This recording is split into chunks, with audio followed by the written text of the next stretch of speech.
Bueno, yo empezaré por el final agradeciéndoles a todos ustedes su presencia aquí. Como decía mi amigo Marco Tulio Cicerón, sin audiencia no hay orador. Así que gracias por venir. Y continúo agradeciendo a la directora del museo, a Trini, amiga desde hace muchos años. Ustedes ya lo han visto, ¿no? Se han dado cuenta perfectamente de que es una buena amiga y por eso todos esos halagos con los que me ha colmado en su presentación. Muchas gracias por la invitación, muchas gracias por la presentación y muchas gracias al equipo porque les he cambiado todo. Se suponía que me iba a sentar, pero estoy de pie. Iba a estar de pie, pero luego me han traído el atril, con lo cual tengo esta diadema que parezco un poco marciano, así que ha cambiado, les he hecho cambiar a todo el montaje que tenían previamente y les agradezco mucho su atención y su amabilidad. Bueno, vamos a hablar de Pompeyo, al cual seguramente todos ustedes, si os preguntara aquí qué saben ustedes de Pompeyo, seguramente destacarían su carácter de general victorioso, el aspecto militar de su carrera. Vamos a hablar de eso, ciertamente, también relacionándolo en la medida de lo posible con la península ibérica y con algunas cuestiones que nos pueden resultar más próximas, pero atendiendo al título de la charla que yo propuse, voy a combinar esos aspectos militares con uno que me interesa destacar, y es efectivamente la constante transgresión de leyes y costumbres que caracterizan la carrera política de Pompeyo, una carrera extraordinaria en el sentido literal del término. Y todo ello, como ustedes irán viendo y como intentaré concluir al final, con el objetivo de preguntarnos hasta qué punto esas transgresiones permanentes pudieron influir en lo que llamamos los historiadores la crisis de la República, que acabó derivando en una transformación de esa res pública, de ese Estado romano, en un régimen de tipo monárquico como el que instaura Augusto, eso sí, con una fachada republicana. Ese es el recorrido que queremos hacer durante mi charla. Aquí tenemos al protagonista, a Pompeyo, que como pueden ver arriba del todo, nace en el año 106 en el Piceno, en el centro norte de la península itálica, en un territorio en el que su padre también llegó a alcanzar el consulado, llegó por lo tanto al máximo nivel político de la República Romana, tenía propiedades, tenía poder fáctico, digamos, en cuanto a la influencia que desarrollaba en ese entorno y que murió en el año 48 en el contexto de la guerra civil entre cesarianos y pompeyanos. Pompeyo comenzó su carrera política, como casi todo el mundo, con desempeñando un mando, mejor dicho, desempeñando un cargo militar. Pero lo habitual es que los jóvenes romanos que aspiraban a tener una carrera política empezaran con unos puestos de menor importancia, aprendiendo, digamos, el oficio militar bajo el mando de algún imperator en el sentido de general, de comandante con imperium, de magistrado romano con imperium, pero en el caso de Pompeyo, iniciando esa excepcionalidad a la que antes aludía, nos encontramos con que lo primero que hace es mandar un ejército de miles de personas, sobre todo reclutados en ese territorio del Piceno, en el que su padre tenía una especial influencia, como decía. Aparece por primera vez con un cierto protagonismo durante esa guerra civil que se desarrolla entre el 83 y el 82 a.C., entre silanos y marionistas finanos, aunque si ustedes leen seguramente van a encontrar el término marianistas. A mí prefiero evitarlo, me suena un poco raro hablar de marianistas en la época romana, así que prefiero marionistas de Cayo Mario o Cina. No es simplemente, no voy a profundizar en la cuestión de cuáles son las causas de esta guerra civil, pero sí quiero apuntar que no es una mera cuestión personalista de luchar por el poder. Hay cuestiones ideológicas de fondo, en tanto que unos y otros tienen diferentes visiones de cómo debe ser organizada la República, el Estado romano, y en particular sobre determinadas cuestiones que estaban latentes, candentes en ese momento del siglo I a.C. Pero lo que me interesa es señalar lo que durante un tiempo iba a ser, digamos, una pauta de conducta por parte de Pompeyo. Como ven ustedes ahí, una primera pauta de conducta es que es un vencedor. Él es extraordinariamente efectivo cuando se le da un mando militar, como vamos a ir viendo, y en este caso, aunque no fue una victoria decisiva, sí fue importante vencer a un cónsul cinano, es decir, del enemigo del bando silano, al que inmediatamente hizo matar. Un año después, cuando ya en realidad la guerra prácticamente había terminado, es decir, Sila ya se había convertido en el líder, en el dictador en Roma, pero quedaban algunos restos del ejército enemigo, consiguió, esta vez en el norte de África, vencer a Domicio Enobarbo y procedió exactamente de la misma manera. Inmediatamente lo hizo asesinar.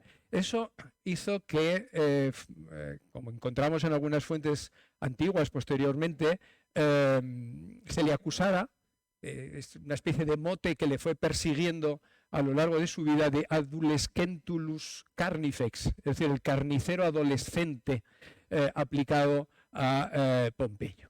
A su regreso de estos combates, celebró su primer triunfo. Ustedes saben que el triunfo es, digamos, la ceremonia suprema, sublime, a la que puede aspirar un general romano, que entra por la puerta triunfal en un carro con los prisioneros, las riquezas que han conseguido durante su victoria, y que atraviesa todo el centro de Roma aclamado como triunfator hasta llegar al templo, en el Capitolio, al templo de Júpiter capitolino, mientras alguien le dice al oído: recuerda que eres mortal.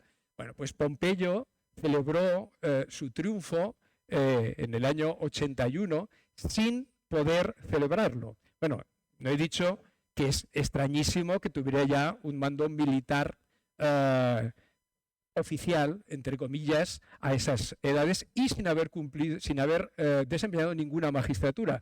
También es en realidad ilegal que celebrara un triunfo, porque para celebrar un triunfo tienes que haber sido nombrado legalmente, es decir, desempeñado alguna magistratura legal, y además ser senador, y él no lo era. Pero hay otra cuestión. En realidad sus victorias se habían producido, como acabo de comentar, sobre conciudadanos, pero el derecho romano no autoriza a celebrar un triunfo en una guerra civil. No se puede celebrar un triunfo sobre conciudadanos. Pero hubo una pequeña batalla en la que venció a un rey númida del norte de África, a Yerbal, y fue el pretexto por el cual se le autorizó a celebrar el triunfo. De tal manera que no lo celebró legalmente porque no lo podía celebrar por su condición personal, pero sí legalmente en cuanto a que fue supuestamente un triunfo sobre un enemigo exterior. He hablado de Sila. Sila efectivamente vence en esa guerra y se convierte durante los años 81 y 80, paréntesis, hay una discusión sobre si su cargo de dictador se extendió durante un tiempo más prolongado, quizás un año más. Yo creo que solamente lo desempeñó en los años 81 y 80.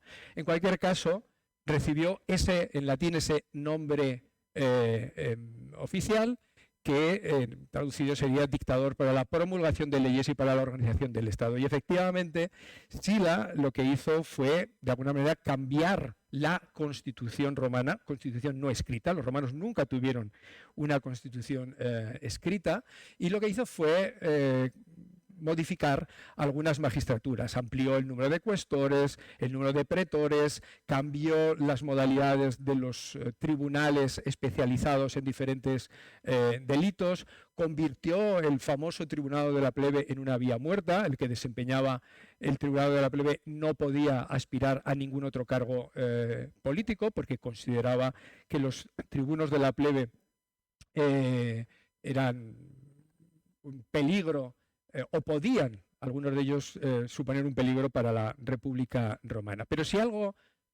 por algo pasó a la historia Sila, fue por su crueldad.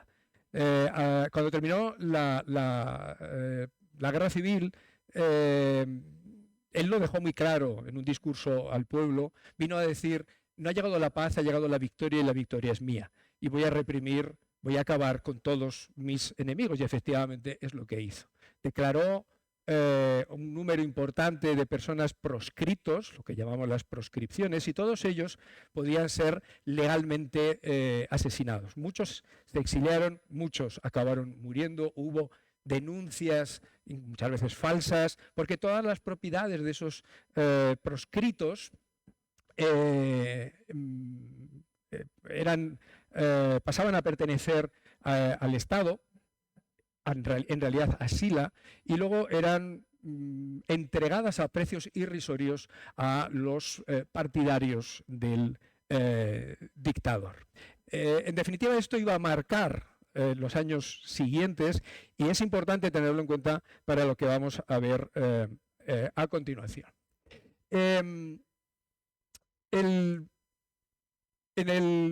Cuando Sila muere en el año 79 a.C., poco después de abandonar ese cargo de dictador, su régimen, lo que llamamos los historiadores el régimen silano, digamos que estaba en discusión. Había mucha gente que, por supuesto, lo favorecía y estaba de acuerdo, pero había también detractores del régimen que Sila había establecido. Y uno de ellos fue el cónsul Marco Emilio Lépido.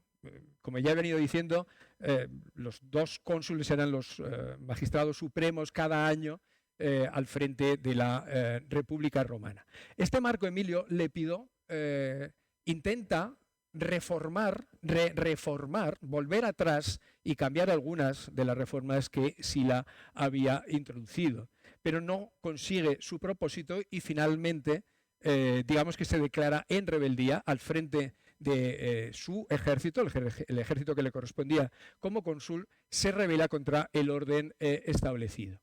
Y ahí es donde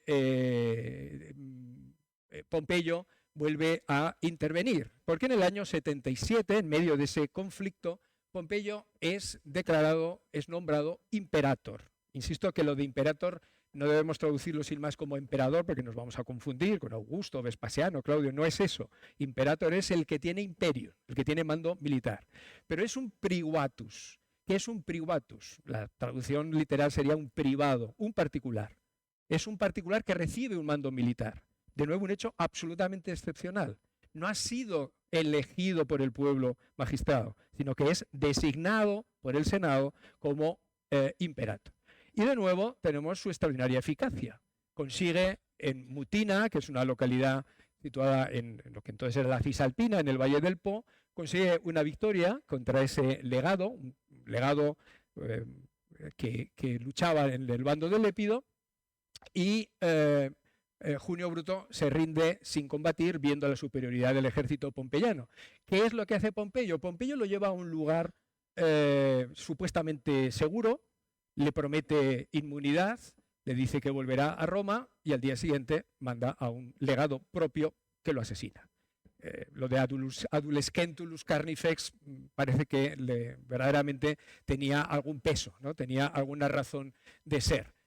Cuando vuelve a Roma, Pompeyo, con su ejército, uno de los cónsules, Catulo, le dice: tienes que disolver el ejército. Ha terminado la guerra, ha terminado el conflicto, tienes que disolverlo. Pompeyo dice, pues no lo voy a disolver. Y claro, a ver quién se le oponía con unos cuantos miles de soldados. Luego veremos que esa práctica la repite en alguna otra ocasión. Seguramente Pompeyo estaba pensando en otro cargo que le apetecía mucho, otro problema que él pensaba que podía solucionar, y es la cuestión sertoriana en Hispania. Ahora vamos con Sertorio, me quedo ahora simplemente en el mando que se le ofrece. En el año 77, es decir, apenas unas semanas o meses a lo sumo después de regresar a Roma victorioso, es nombrado de nuevo imperator, comandante en Hispania contra Sertorio, y llega a Hispania en el año 76. Para luchar contra este señor, bueno, esta es una versión idealizada, claro, de Sertorio, de Quinto Sertorio, que había combatido en las filas antisilanas, es decir, pertenece al bando perdedor en esa guerra civil del 83-82 a.C. Pero, ¿por qué se refugia en Hispania? ¿Cuál es la cuestión? Bueno, la cuestión es que Sertorio había sido nombrado oficialmente, legalmente, pretor, es decir, gobernador de una de las provincias de Hispania. En Hispania había dos provincias, la Citerior, que es la que está más cerca de Roma, y la Ulterior, que es la que está más lejos de Roma, y que, como ustedes saben, estamos en medio de ella, en medio de la provincia Ulterior. Él había sido nombrado de la gobernador, como digo, legal de la Citerior. Cuando él llegó en el 83 para desempeñar ese cargo en la península ibérica, coincidió con el final de la Guerra Civil, y Sila, en ese proceso de depurar responsabilidades y acabar con sus enemigos, lo que hizo fue inmediatamente destituirlo. Destituyó a Sertorio y mandó a otro gobernador en su lugar. Pero Sertorio siempre pensó que él, y luego lo vamos a ver, siempre pensó que él era en realidad el magistrado legal, el gobernador legal de Hispania. Así que, aunque en un primer momento se vio obligado a huir porque se enfrentó al ejército de su sustituto sin ningún éxito, él se vio obligado a huir al norte de África, pero finalmente volvió. No les voy a aburrir con la cuestión de por qué volvió. En cualquier caso, consiguió en la península ibérica el apoyo de una buena parte de los pueblos locales, o de los pueblos indígenas, primero los lusitanos, luego los celtíberos y algunos otros, de tal manera que entre el 80 y el 72, o quizás mejor entre el 79 y el 72, se desarrolla lo que llamamos la guerra sertoriana. Aquí, añado a lo que he dicho, porque creo que si no se entiende la importancia que tiene esta guerra, en realidad es una prolongación de esa guerra civil. Hay que verla no como una guerra meramente hispana, sino que Sertorio lo que en todo momento quiere es recuperar en Roma, en la capital del imperio, lo que él pensaba que era el régimen legal, no el silano, que siempre consideró algo ilegítimo. Aquí tienen ustedes con diferentes colores, no se preocupen que no voy a entrar en el detalle, los movimientos, muy grosso modo, de algunos de los ejércitos. En rojo, Metelo, que era el gobernador de la Hispania Ulterior y que se movió precisamente en la zona en la que estamos sobre todo. En verde está Sertorio, que realmente se movió pues, prácticamente por toda la península ibérica, llegó a controlar una buena parte de la península ibérica, sobre todo en el año 77, que es cuando, como hemos visto, es nombrado Pompeyo, al cual vemos algunos de sus movimientos en azul. Acabo de decir que, no sé si se ve suficientemente bien, pero si no, si se ve la transcripción, que Sertorio se consideró siempre el gobernador legítimo de Hispania, en Hispania Citerior. Y esto se ve perfectamente en estas inscripciones sobre glandes. Las glandes el plural de glans en latín. Las glandes son proyectiles de onda que podían ser de diferentes materiales, podían ser de arcilla o podían ser como estos de plomo. Y un hondero dándole vueltas y tirándolo, si te daba, te debía hacer una buena avería según donde te impactara el proyectil. Pero lo que me interesa no es el proyectil en sí, sino la inscripción. Fíjense que esa inscripción no es un grafito. Esa está hecho cuando las glandes, en este caso de plomo, se fabrican en serie con unos moldes. Y en esos moldes hay que poner la inscripción. Es decir, que quien lo hizo, y en este caso quien ordenó hacerlo, hay que suponer que Sertorio o alguno de sus lugartenientes, quiere transmitir un mensaje muy determinado a sus soldados, que son los que las ven cuando las arrojan, y se supone que los que las reciben, si es que son capaces de verla y no han muerto en el intento. Ahí lo que pone es quinto Sertorio, bueno, en la cara B, empiezo por la cara B, pone pietas, fácil de entender en latín. El latín muchas veces es muy fácil, nosotros en realidad hablamos un latín un poco raro, así que muchas palabras se entienden perfectamente. En este caso, piedad. ¿Por qué piedad? Hombre, la pietas es un término en latín que se aplica mucho al término religioso, en aspectos religiosos, como nosotros, también en el aspecto familiar, ¿no? La pietas es el amor a los padres, por ejemplo, el amor filial, pero en este caso es un concepto político, el amor hacia la república.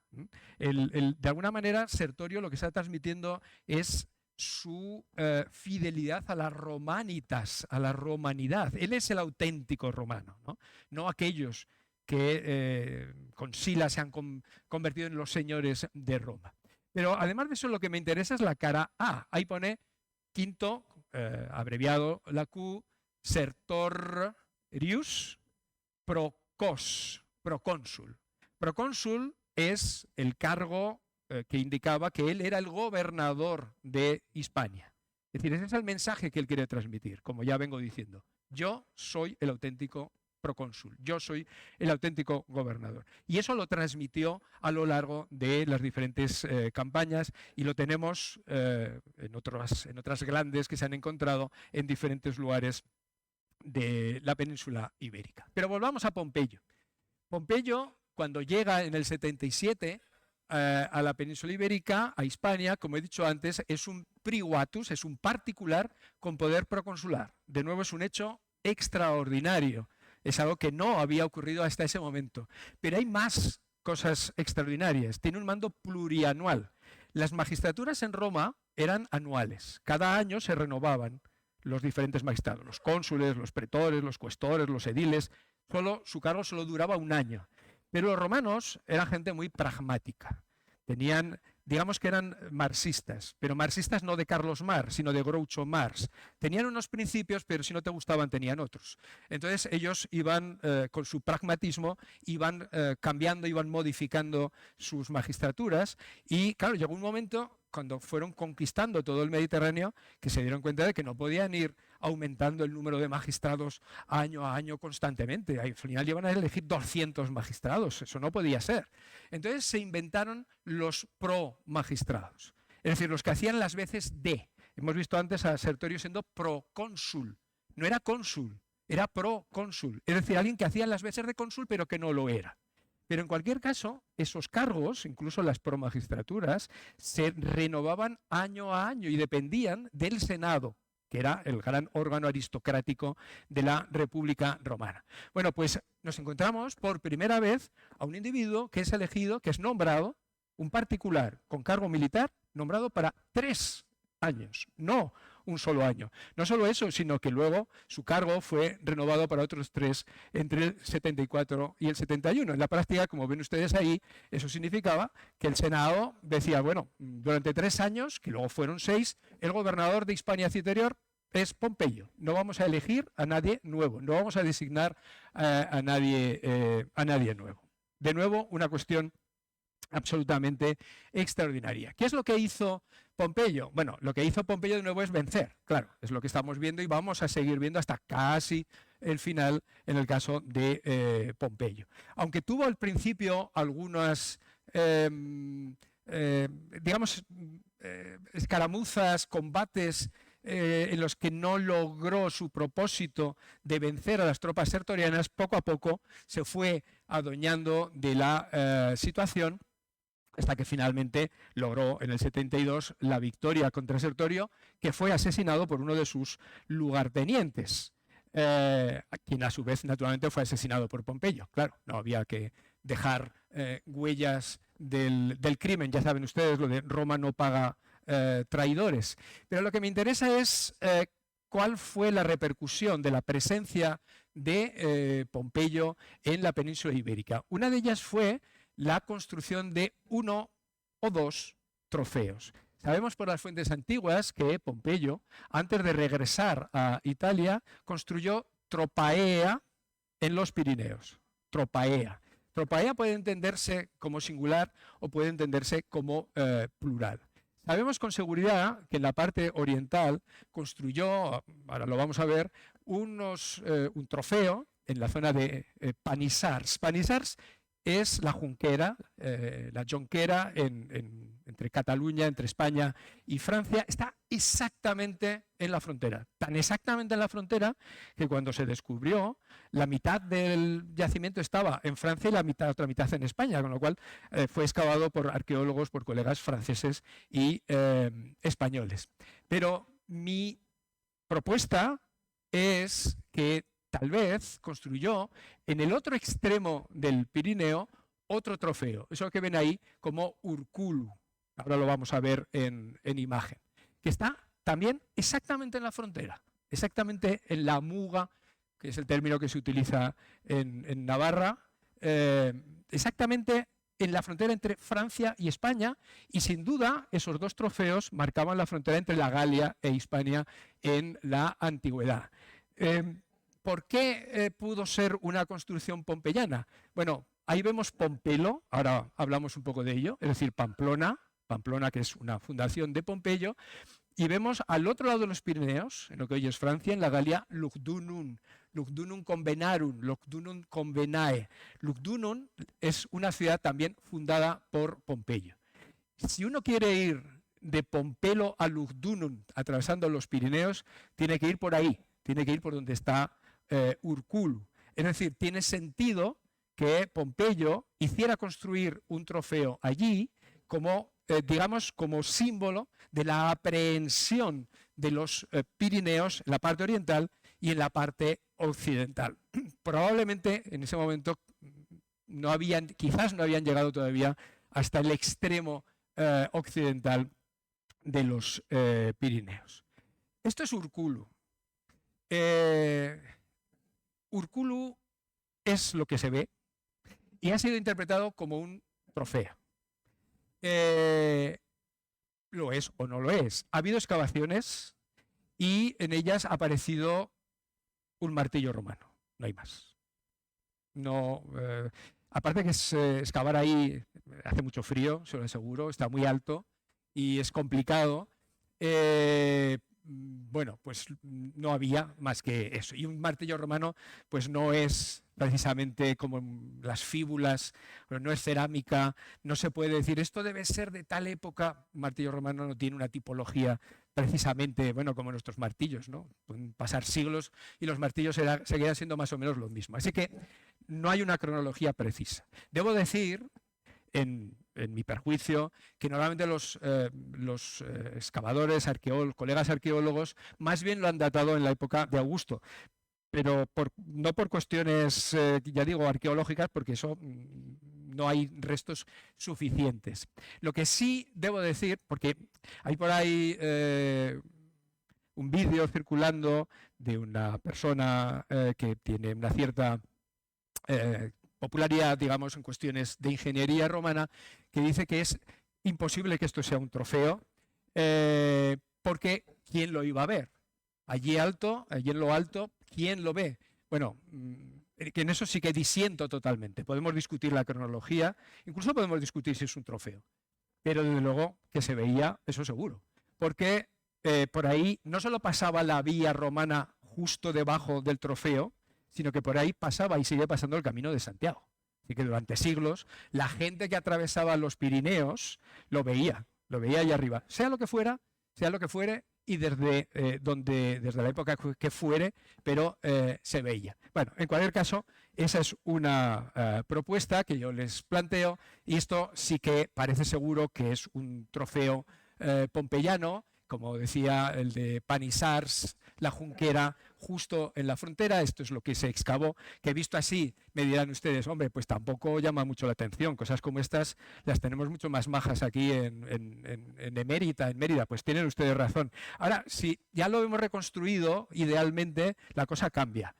No lo sé si era así, pero los colegas arqueólogos lo han reconstruido de esa manera. Esta es una de las cosas que hizo Pompeyo como resultado de la guerra, de su presencia durante la guerra sertoriana, y la otra fue fundar la ciudad de Pompelo. Por cierto, Pompelo con una E, no Pompaelo, porque si la ciudad fue fundada por Pompeyo con su nombre, Pompeius no lleva ninguna A. Así que originalmente debió de llamarse así, Pompelo, aunque es verdad que después, a lo largo del tiempo, al final en latín A, E o E suena igual, sí se acabó escribiendo Pompaelonenses, sí que lo tenemos en alguna inscripción, pero puede ser una derivación. Sabemos que la fundó Pompeyo indirectamente por esta fuente antigua, por este texto de Estrabón. Estrabón es un geógrafo erudito que también escribe de historia y otras muchas cosas, y del cual se ha conservado su obra, su Geographicae, su geografía de todo el Mediterráneo. Y el libro 3 lo dedica a Iberia, a la península ibérica. Y en ese contexto dice que ahí había, entre los vascones, había una ciudad llamada Pompelo, o podríamos decir Pompeyópolis, es decir, la ciudad de Pompeyo, Pompeyópolis. Lo cual quiere decir que Pompelo significa eso, la ciudad de Pompeyo.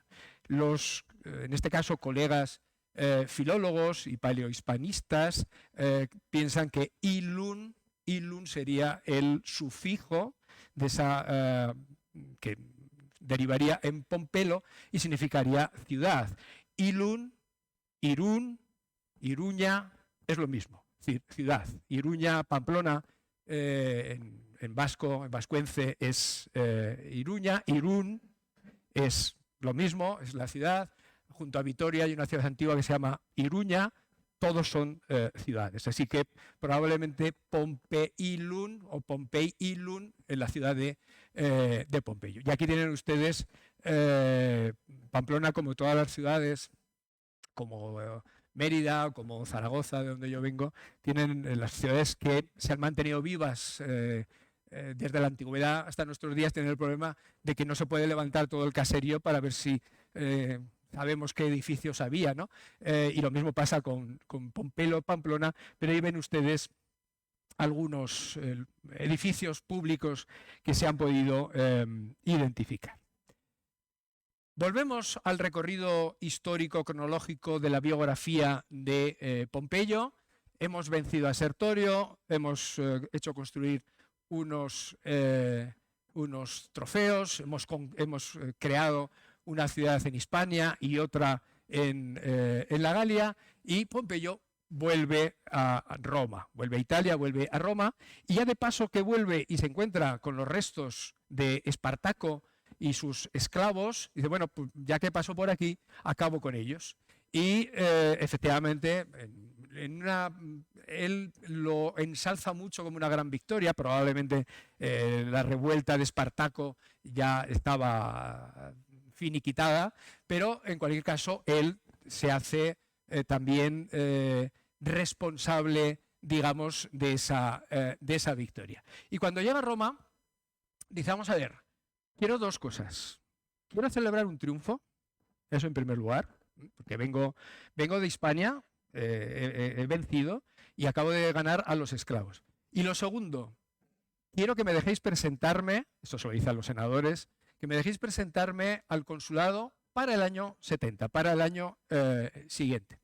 Lo primero que le dicen es, no tienes derecho porque no eres senador, no puedes celebrar legalmente un triunfo y no puedes presentarte al consulado porque no has sido cuestor, ni edil, ni tribuno de la plebe, ni pretor, no has sido nada, chaval. No puedes ser el máximo magistrado de Roma si no has sido ni el más pequeño magistrado, ni el mínimo, ni por donde empieza la carrera política, el cursus honorum, la carrera de los honores que le llamaban en los romanos. Y es entonces cuando, como hemos visto antes, utiliza la baza de su ejército. Dice, pues tengo aquí unos amigos, unos cuantos miles, que llevan combatiendo conmigo unos años y que están dispuestos a hacer lo que yo les pida. Y esto les convence a los senadores que dicen, de acuerdo, te vamos a conceder el triunfo y te vamos a dejar que te presentes al consulado. Y es así como él celebra el último día del año 71, celebra su segundo triunfo, de nuevo de manera ilegal, porque era un eques, un caballero, y no un senador. Y, como acabo de decir, se le autoriza para presentar su candidatura in absentia, en ausencia, porque como seguía siendo un general, seguía con su ejército, no podía entrar en Roma para hacer, para entendernos, campaña electoral. Naturalmente es el hombre del momento, así que triunfa en las elecciones y se convierte en cónsul por primera vez. Luego veremos que desempeña ese cargo 2 veces más en el año 70. Pero de nuevo esto nos supone un hecho absolutamente extraordinario, porque, como acabo de decir, hay un cursus honorum, una carrera de los honores, una carrera política, y el consulado es lo máximo, lo más de lo más.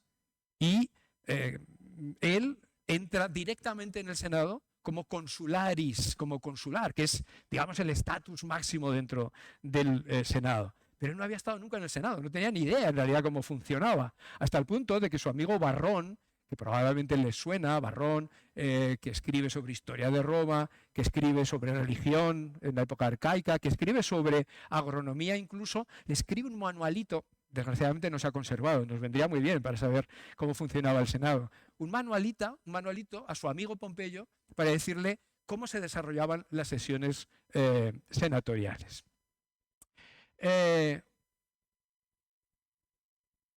otro problema en el Mediterráneo. Los piratas. ¿Quién no ha visto, bueno, no es que se vea muy bien ahí, pero seguro que ustedes se hacen idea, si han leído alguna vez Asterix y Obelix, habrán visto a los pobres piratas que son, bueno, sus barcos hechos trizas cuando ellos se están frotando las manos al ver un barco que van a asaltar y se encuentran con que nuestros héroes acaban con ellos. Bueno, es que los piratas eran realmente un problema muy importante en el conjunto del Mediterráneo, en todo el Mediterráneo. Había zonas específicas donde los piratas tenían una mayor presencia. Por ejemplo, en el sur de lo que hoy es Turquía, en la zona de lo que entonces se llamaba Cilicia, o también en las Baleares, en alguna de las Baleares. Y el problema es, el problema de todos estos piratas circulando por el Mediterráneo es que nadie estaba seguro cuando zarpaba para hacer una larga travesía. Los piratas tomaban prisioneros a gente que viajaba de un lugar a otro del Mediterráneo y luego pedían un rescate si se trataba de un personaje importante, o los esclavizaban y los vendían. No los mataban porque entonces no ganaban nada con ellos, ¿no? Los piratas al fin y al cabo era gente que vivía de esto, ¿no? Pero en otras muchas ocasiones asaltaban barcos y se quedaban con los fletes, se quedaban con los productos. Esto suponía un problema económico de primera importancia, que incluso en ocasiones hizo que subieran los precios de los cereales, luego volveremos sobre la cuestión, en Roma, porque no llegaba el grano, no llegaban los alimentos a la ciudad de Roma. Y en esa situación de problema, de grave problema económico, ¿a quién acudió el Senado? Pues a su bombero particular, que no era otro sino Ecneo Pompeyo, que ya había recibido el sobrenombre de Magno, el Grande. Y en el año 67, un tribuno de la plebe llamado Aulo Gavinio presenta una rogatio. Una rogatio es un proyecto de ley. La rogatio es el proyecto de ley, si se vota afirmativamente se convierte en lex, Se convierte en ley después de un proceso de discusión y de votación. ¿Y en qué consistía esa rogatio, ese proyecto de ley? En conceder a Pompeyo un mando extraordinario contra los piratas. Hay que volver a recordar que Pompeyo ya no era cónsul. Recuerden, es cónsul un año. Y en este caso, además, él, Pompeyo, renunció a ser procónsul al año siguiente. Él se quedó en Roma. Dijo, bueno, ya me llamaréis para alguna otra cuestión cuando me necesitéis. Y efectivamente llegó esa necesidad en este momento. Algunos incluso muy conservadores en Roma, en el Senado romano, se opusieron porque dijeron, pero ¿os dais cuenta de lo que estáis haciendo? Le estáis dando un poder increíble a esta persona. Nunca nadie en Roma ha tenido tal poder. Precisamente nuestra república se basa en el equilibrio de poderes. Si le dais toda esta cantidad de poderes, de soldados, de dinero, os estáis arriesgando a acabar con la república. Pero finalmente la ley se aprobó y se le concedió de nuevo un mando plurianual a un privatus, a un particular, como lo hemos ido viendo. ¿Cuál era su provincia? Provincia lo digo en latín porque, claro, nosotros aquí utilizamos la misma palabra, provincia, pero provincia para nosotros es un territorio determinado, ¿no? Una circunscripción. Provincia en latín originalmente acabó siendo esto, y nosotros lo hemos heredado, pero originalmente provincia en latín era una tarea, una función. ¿Cuál era la tarea de Pompeyo? Acabar con los piratas, luchar contra los piratas donde estuvieran, en todo el Mediterráneo. Y para eso recibió el mando sobre miles y miles de soldados y el mando sobre un número importante de lugartenientes.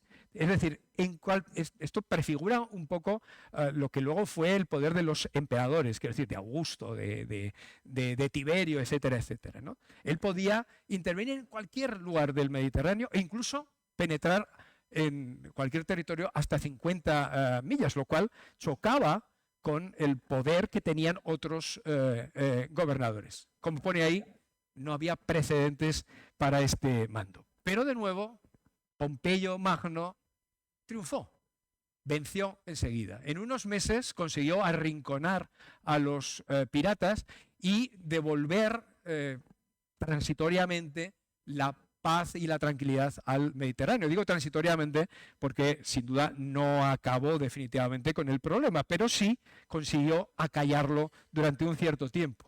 Pero había otro problema en el Mediterráneo, que era este señor, Mitrídates, rey del Ponto. Mitrídates, Sexto Eupator, rey del Ponto. El Ponto es un reino, en realidad muy pequeño, al sur del Mar Negro, en el norte de lo que hoy es Turquía. Pero Mitrídates había conseguido conquistar buena parte de lo que hoy es Turquía y desde 2 décadas, llevaba 2 décadas poniendo en jaque a los ejércitos romanos que no acababan con él. Sí, lo han adivinado, Pompeyo fue llamado de nuevo para acabar con el problema. Al año siguiente, el 66, otro tribuno de la plebe, Manilio, presentó de nuevo un proyecto de ley para darle un mando extraordinario contra Mitrídates y naturalmente tuvo éxito. Fíjense que no renunció al anterior, es decir, era procónsul, tenía ese mando extraordinario contra los piratas y al mismo tiempo tenía el mando extraordinario contra Mitrídates. Cuando volvió de Oriente, celebró su tercer triunfo, esta vez sí, legalmente, porque ya era un senador, ya podía celebrar un triunfo. Una de las cosas que hizo Pompeyo fue reorganizar Oriente, todo el Mediterráneo oriental. No entro en el detalle, pero él reorganizó las provincias de Bitinia y el Ponto, la de Cilicia, la de Siria, todos esos territorios, algunos ya estaban en poder de Roma, otros los conquistó él, pero por primera vez recibieron una organización administrativa que iba a perdurar durante unas cuantas décadas. Y no solamente eso, se dice de Pompeyo que era un emulador de Alejandro Magno, como Pompeyo Magno, y una de las cosas que había hecho Alejandro era fundar ciudades con su nombre, Alejandrías, en diferentes lugares de Oriente durante sus campañas victoriosas. Y eso es lo que hizo también Pompeyo. Ahí vemos, se discute si pudo haber alguna más, pero con seguridad hay una Pompeyópolis en el norte de lo que hoy es Turquía, a orillas del Mar Negro, en lo que era el Ponto, que además es una manera de apropiarse, ¿no? Esto, he vencido a Mitrídates, para que os deis cuenta, pongo una ciudad con mi nombre. Otra Pompeyópolis en el sur, en Cilicia, por cierto, donde había vencido el año anterior a los piratas, y una Magnópolis de Magnus, de Magno, de nuevo en el norte, en la zona de Bitinia y el Ponto, con lo cual sigue con esa tradición de dar su nombre a nuevas fundaciones en nombre de Roma. Él volvió de Oriente con toda esa reorganización, celebra su tercer triunfo, pero cuando llega a Roma, sorprendentemente, se encuentra con que en un primer momento el Senado no quiere aceptar sus decisiones. Es decir, él pensaba que era el gran vencedor, el gran político romano, y se encuentra con que ha perdido aparentemente ese prestigio que debía tener. Es más, una parte del Senado lo ve de repente como un peligro, lo cual, como ahora veremos, le enseña una cosa que también había aprendido previamente Cicerón: no te vayas muy lejos de Roma, y si es posible quédate en Roma, porque las cosas se deciden en Roma, y si te vas, te arriesgas a perder popularidad. Eso lo aprendió Pompeyo. Y en ese contexto hay que entender la alianza política que realizó con Julio César y con Craso, dos de los personajes más importantes del momento, en una alianza que se suele conocer como primer triunvirato, y que yo desaconsejo su uso porque no existió ese triunvirato. Es una alianza secreta que luego se hace pública, pero no es legal, no tiene una autorización, no es una magistratura como sí será el triunvirato que existirá posteriormente. En cualquier caso, el personaje realmente importante era César, que fue cónsul en el 59 y que introdujo una serie de leyes, por ejemplo, una reforma agraria que favorecía a los veteranos de guerra de Pompeyo. Es decir, una de las claves era dar tierras a los soldados que habían combatido en las filas pompeyanas. Uno de los problemas, antes lo he apuntado muy brevemente, uno de los problemas que había en Roma es que la ciudad crecía desmesuradamente. Había una emigración desde el campo hacia la ciudad, y estamos hablando ya de una ciudad de cientos de miles de habitantes. Dar de comer a toda esa gente cada vez era más difícil. Se sucedían periodos de hambrunas, auténticas hambrunas. Había gente que no podía llevar a la mesa comida para su familia cada día. Y de nuevo Pompeyo apareció ahí como el salvador, y en el 57 fue nombrado curator a nonnae. La nonna, por no entrar en mayores explicaciones, es el concepto que define el abastecimiento de alimentos a Roma. Fue nombrado para 5 años y de nuevo como un privatus, como un particular. Vamos viendo un cargo extraordinario detrás de otro. En el 55 fue cónsul por segunda vez. Suponemos, y así nos lo hacen ver las fuentes antiguas, que ese consulado debe entenderse como una derivación de esa alianza con César y Craso que aparentemente seguía en vigor. Como cónsul y luego procónsul legalmente, en este caso legalmente, él recibió el mando de Hispania. Ya saben ustedes que mientras tanto César estaba en la Galia, extendiendo el dominio romano por toda la Galia, por todo lo que hoy es Francia. A Pompeyo se le da el mando de Hispania, de toda Hispania, de las dos provincias, Citerior y Ulterior. Y se le da para 5 años, lo cual es, una vez más, algo extraordinario, aunque en esta ocasión algo extraordinario compartido con César, porque César también recibió este mando plurianual. De nuevo vemos una multiplicidad de funciones, porque Pompeyo era al mismo tiempo procónsul en Hispania y se seguía encargando de la Annona, lo cual es una cosa muy rara, que alguien pueda tener dos cargos al mismo tiempo. Además, era gobernador no de una provincia, como era habitual, sino de dos.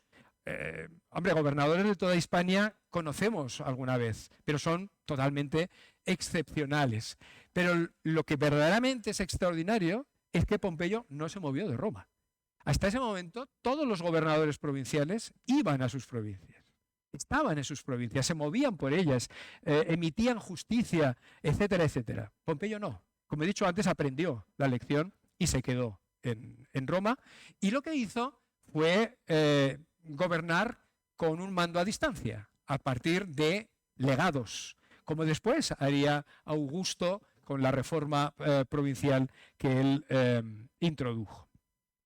Además de eso, uno de los elementos importantes de la, digamos, propaganda política en Roma era lo que, utilizando un término griego, llamamos evergetismo, ¿no? Es decir, la gente que hacía de sponsor, como diríamos ahora, que patrocinaba la construcción de edificios para el pueblo, para la ciudadanía.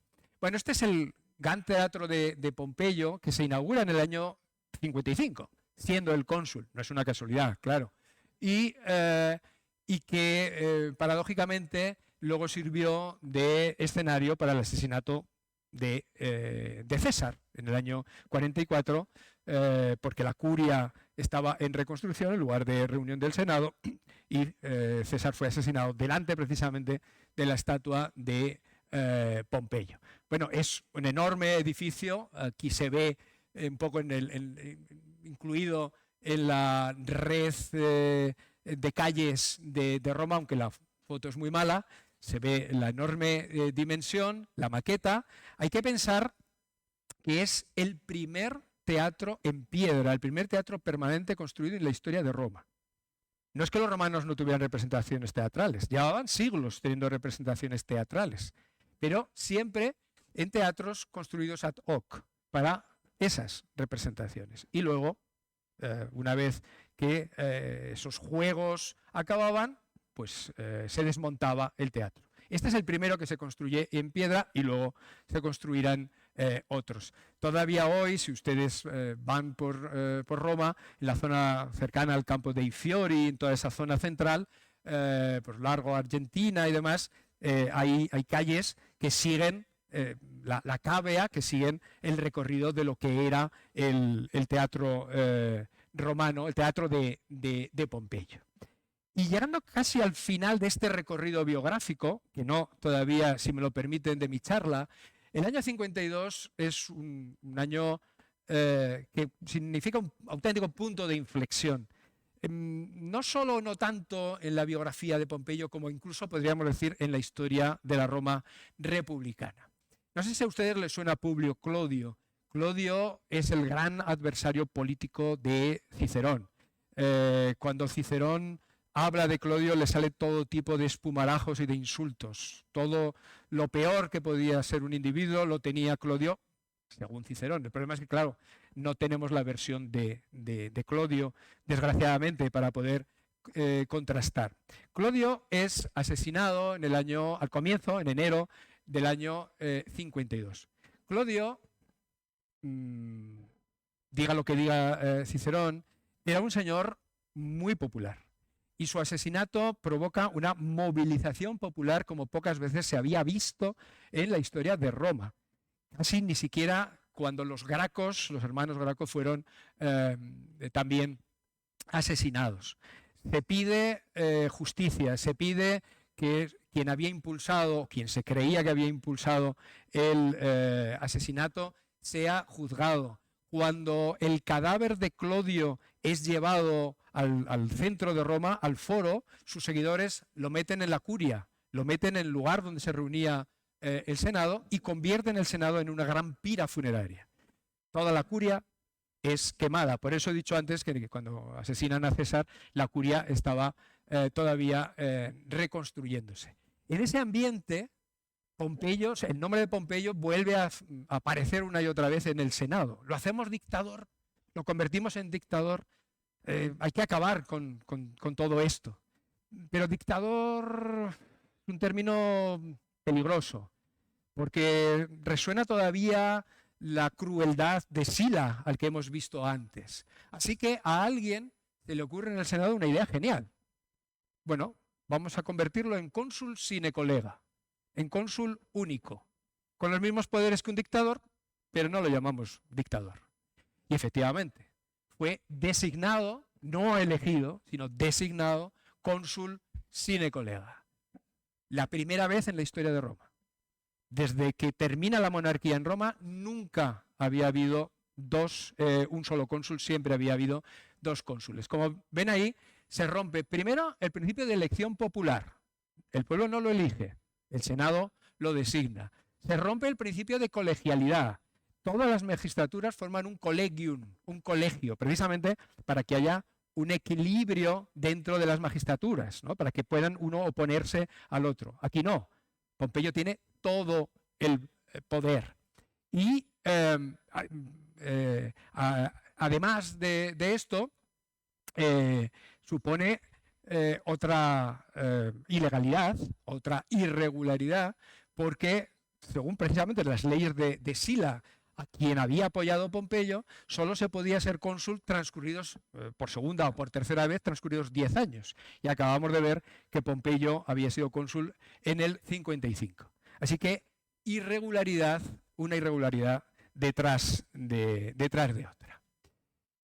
Bueno, el año 52 terminó, fue un año, como decía hace un par de minutos, un año clave, porque prácticamente enlaza con el 49, el paso del Rubicón, el comienzo de la guerra civil. Es un punto de no retorno. Pompeyo va a llevar a cabo una represión importante de muchos de los partidarios de Clodio que habían planteado todos esos desórdenes en Roma. Hay mucha gente que se ve represaliada también dentro del Senado. Muchos serán después algunos de los que lucharán en el bando cesariano. Yo suelo decir, pero de luego no tengo tiempo más que de plantear la idea, que el 52 es un puente directo con el 49, como acabo de decir, con el paso del Rubicón.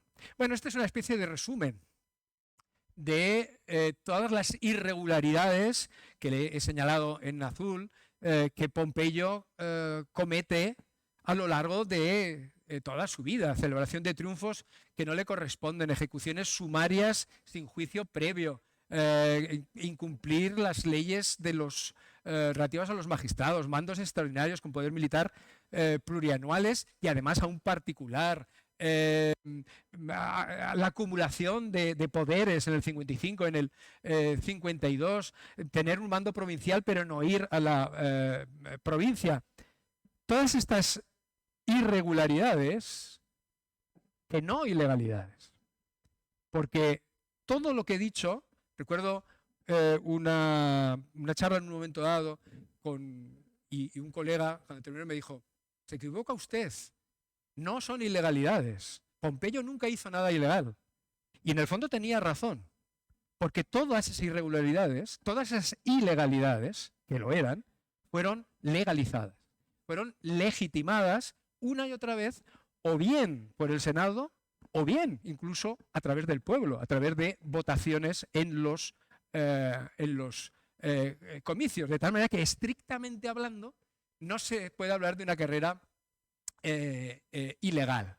Y uno de los que ayudó a legalizarlo, y no solamente me refiero en el momento de los nombramientos, sino también en la literatura que ha llegado hasta nosotros, es Cicerón. Aquí tenemos, este es el primer discurso que Cicerón pronuncia ante el pueblo en defensa de una de esas rogationes, la rogatio del año 66. Se está discutiendo si se le da a Pompeyo el mando contra Mitrídates. Y Cicerón, que en ese momento es pretor en Roma, habla a favor de la ley. Y una de las, a favor de que se le dé ese mando a Pompeyo.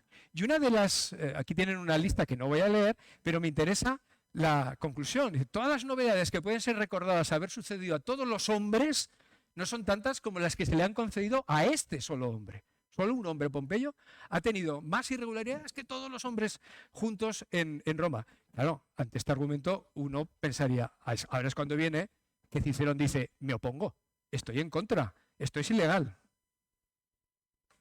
Pues no, lo que dice es, hombre, ya que le hemos dado tantos mandos extraordinarios, por uno más tampoco es importante, ¿no?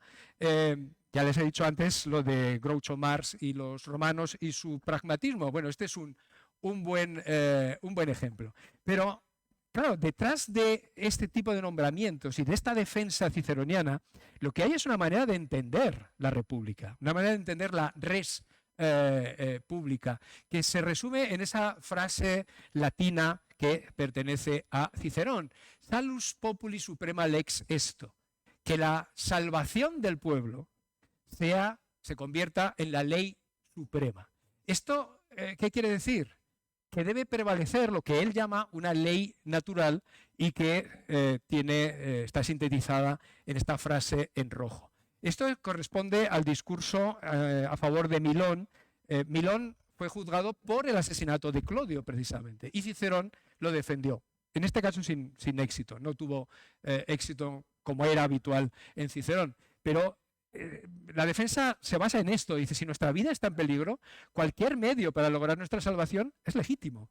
Hay que hacer lo que sea para salvar la República. O en sus Filípicas, que él pronuncia contra Marco Antonio, pero intentando convertirlo en enemigo de la República y promoviendo una guerra contra él. Y fíjense lo que dice, todo lo que sea beneficioso para la República debe ser considerado legítimo y justo. Bueno, esto que he dado en llamar constitucionalidad a la carta, es lo que define la biografía de Pompeyo, su carrera excepcional. Es decir, todo lo que sirva para conservar la República debe ser considerado constitucional, debe ser considerado legal.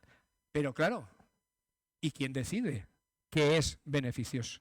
Obviamente Cicerón está pensando en sí mismo, está pensando en los que tienen la misma ideología que él, en los que defienden el mismo modelo de república, que es eso que él llama optimates y que aparentemente se llamaban a sí mismos optimates, es decir, los mejores. Optimates es el aumentativo, el superlativo de los boni. Los boni, de bonus, los boni son los buenos, literalmente, los hombres de bien. Los optimates son los mejores. Hombre, obviamente los enemigos políticos de estos señores no les iban a llamar así que obviamente se llamaban a sí mismos así. Y esa es la clave para entender lo que ocurre en la carrera de política de Pompeyo y que nos sirve un poco para entender el trasfondo de lo que es el conflicto político del siglo I a.C., en el cual obviamente no tengo tiempo para entrar.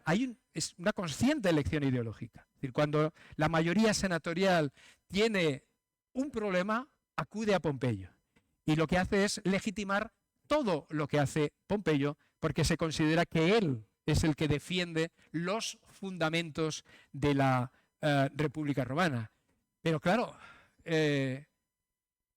esos incumplimientos de la Constitución romana, esas irregularidades, van creando una serie de precedentes a los que otros pensaron que también podían agarrarse. Es decir, cuando una y otra vez autorizas a una persona a incumplir las leyes, el problema es dónde quedan esas leyes. Se rompe una y otra vez lo que supuestamente se está defendiendo. Y es curioso cómo esto se ha trasladado a la historiografía. Los historiadores vemos la historia también desde nuestra perspectiva, desde nuestra propia biografía, y es muy curioso cómo la historiografía, sobre todo de la segunda mitad del siglo XX, como era, vamos a ver, pero se mantiene hasta ahora, destaca en la carrera de Pompeyo, sobre todo su carácter de vencedor y su carácter de defensor de la República, que es exactamente lo que dice Cicerón. Cicerón lo llama así en más de una ocasión. Defensor rei publicae, defensor de la República. Es verdad, es decir, ¿se reconocen esas irregularidades? Claro, como no podía ser de otra manera, pero al mismo tiempo se dice, no, el fin justifica los medios. Aquí tienen algunos ejemplos de eso que estoy diciendo. He elegido pequeñas frases de algunos de los historiadores que han escrito la biografía de Pompeyo a lo largo de la, como digo, segunda mitad del siglo XX. Sobre todo, todas esas biografías, que son las que seguimos yendo, cuando uno quiere leer algo de Pompeyo, sobre todo acude a Leeds, Seeger, Greenhalgh, que están escritas en inglés. Y claro, como el inglés se ha convertido en la lengua, pues esa versión, esa visión del personaje es la que domina. Eric Gruen, por ejemplo, año 74. Claro, cuando dice el consulado del 70, cuando él no había ocupado ningún cargo legal elegido por el pueblo hasta ese momento, dice, hombre, venía de ser el triunfador en varios sitios. ¿Qué queréis? ¿Que le hagamos empezar de cero como cuestor? Eso no puede ser. Es decir, se justifica esa irregularidad. O el consulado único dice, bueno, sí, es anómalo, no tiene precedentes, es contrario a la ley. Pero oye, circunstancias extraordinarias exigen medidas extraordinarias. O la conclusión de Seeger, que me parece muy significativa. Pompeyo no quería destruir la República, hizo lo que hizo porque lo tenía que hacer. César, ese sí que quería destruirla, ¿no? Esa contraposición entre uno y otro.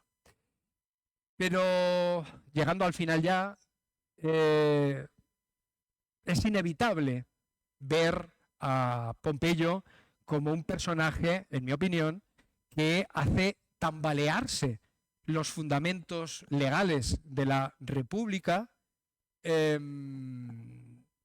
cuando supuestamente lo que está haciendo es defenderlos a toda costa.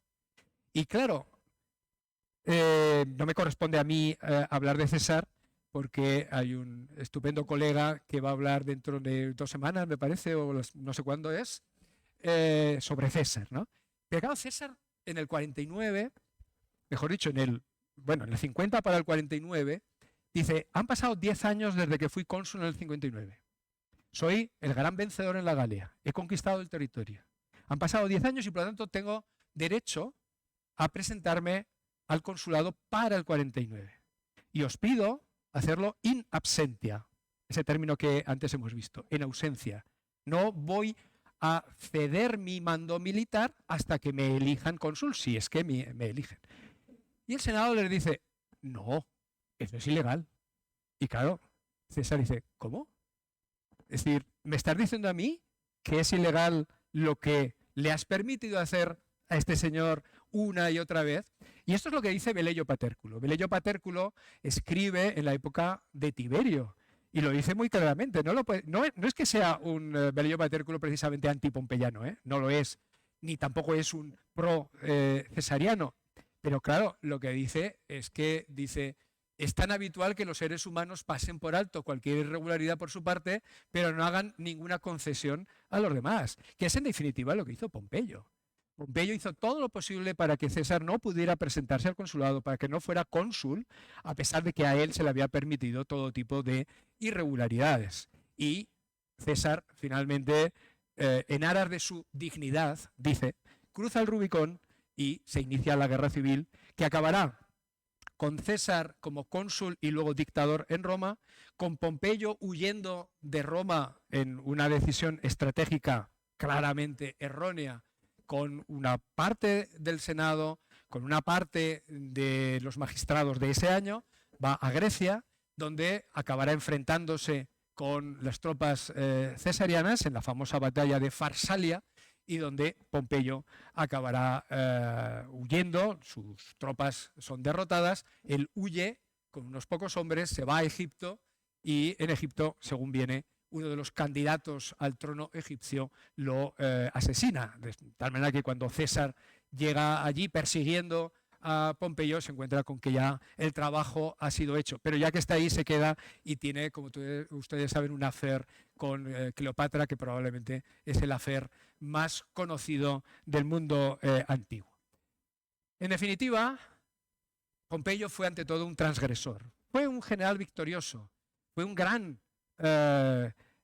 general eficaz en prácticamente todas las tareas que desempeñó como comandante, salvo en una, la batalla de Farsalia, a la que me acabo de referir, que fue fatal para él. Pero yo quiero plantear, seguramente dentro de un par de semanas ustedes oirán hablar de César como alguien que precipita el final de la República con su mandato cada vez más unipersonal, y es verdad. Pero ¿hasta qué punto, y esta es la pregunta que dejo en el aire, hasta qué punto Pompeyo, con esas transgresiones, y Pompeyo y quienes apoyaron a Pompeyo, quienes permitieron esas transgresiones, hasta qué punto contribuyeron al deterioro del andamiaje institucional y constitucional de la República Romana? Y hasta qué punto las acciones pompeyanas prefiguran lo que luego fue el Principado de Augusto, la monarquía de Augusto. Es muy curioso que Augusto, en determinados momentos y para determinadas cuestiones, se mira en el espejo de Pompeyo, no en el de su padre adoptivo, no en el de César, sino el de Pompeyo. Por ejemplo, como antes decía, en la cuestión de gobernar las provincias a través de legados. Pero hay otras cuestiones, de tal manera que, de algún modo, el princeps, el príncipe Augusto, se mira en el princeps Pompeyo, como lo fue para muchos de sus contemporáneos. Muchas gracias por su atención.